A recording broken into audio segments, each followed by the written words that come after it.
Application ашиглаад Google Map дээр газар усны нэр оруулах заавар. За эхлээд хадууныхаа байршлыг тогтооно. За энэ хадууны хувьд бол одоо ингээм модон дотор ойр авд ямар ч удаа мэдээлэл байхгүй. За шинээр газрын нэр оруулахын тулд энэ зүүн талын доор байгаа энэ улаан сум дээр дарна. За тэгэхээр шинээр Google Map гар утас болгонд байгаа Google Map application дээр энэ хадууны байршил гараад ирж байна. За тэгэд би энэ урдчлаад Гарам, Бат, за Дорж, Ховоо гэдэг нэршлүүд оруулсан байна. За ингээ худаг. За тэгэхээр энэ хадуу маань одоо энэ худгаас яаж очих вэ? За тэгэхээр тулд энийг дээшлүүлээд энд measure distance гэдэг энэ дээр тар. За тэгээд ингээд худаг дээр авчгаар энэ доор 4.8 км гэж гарч ирж байна.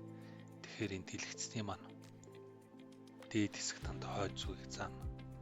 Урд зүг, баруун зүг, зүүн зүг. Тэгэхээр худгаас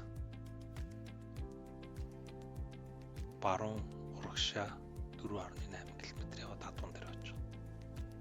За энэ сумын төвөөс бол 8.3 км явах нэ.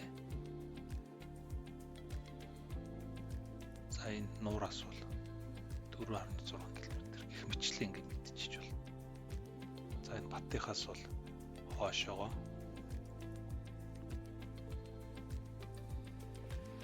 1.1 км. За одоо жишээ нь шинээр нэг байршилцыг оруулъя. За энэ гармыг эхлээд устгая. Гармаа одоо буруу оруулсан байна гэж бодъё. За тэгэн тулд ингээ буцаж хагаад энэ гарам дээр нэг товшно. За тэгээд энэ доотлог гүйлгэхээр edit label гэж байгаа. Edit label-ыг яагаад энэ remove энийг дараад устгаж. За одоо гармаа энэ зэг дээр оруулъя.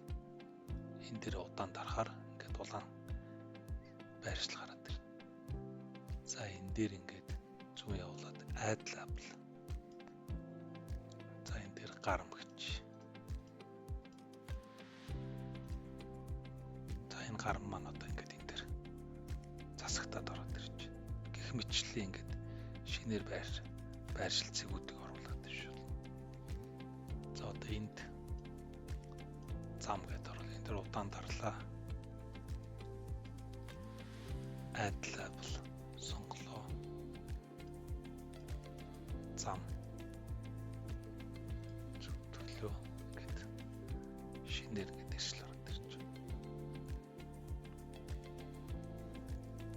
За одоо буцаад application руу ороод за энэ нөгөө хадууны маань байршил хараад ямар ч мэдээлэл байхгүй. Зүүн талын улааныг дарлаа.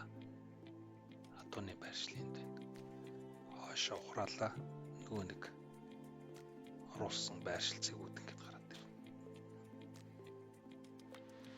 За энийг за мөн бусдад хадууныхаа байршлыг мессежээр явуулж болно. Цаад хүн интернет байхгүй ч гэсэн мессежлүүлж авч явуулах гэдэг байршлыг харж байна. За тэхийн тулд энэ зүүн талын доотлын улаан сумаа дараад одоо энэ цэгийг эсвэл одоо за энэ цэгийг за энэ дээр ингээ удаан дарахаар ингээ сонгогдолтууд нь гарч ирээд. За тэгээ гол нь энэ тоог хуулж аваад копи. Тэгээд гар утасны мессежээр юм уу мессенжерээр нөгөө цаад хүнийхээ утас руу явуулж байна. За нөгөө хүн маань хүлээж авангуудаа одоо гар утсан дээр энэ Google Map-ыг нээгээд нөгөө төрөний тоог ингээд оруулж байна. Тэгээд энэ хайх гэдэг даргууд яг нөгөө хадууны байршил буюу одоо явуулж байгаа байршил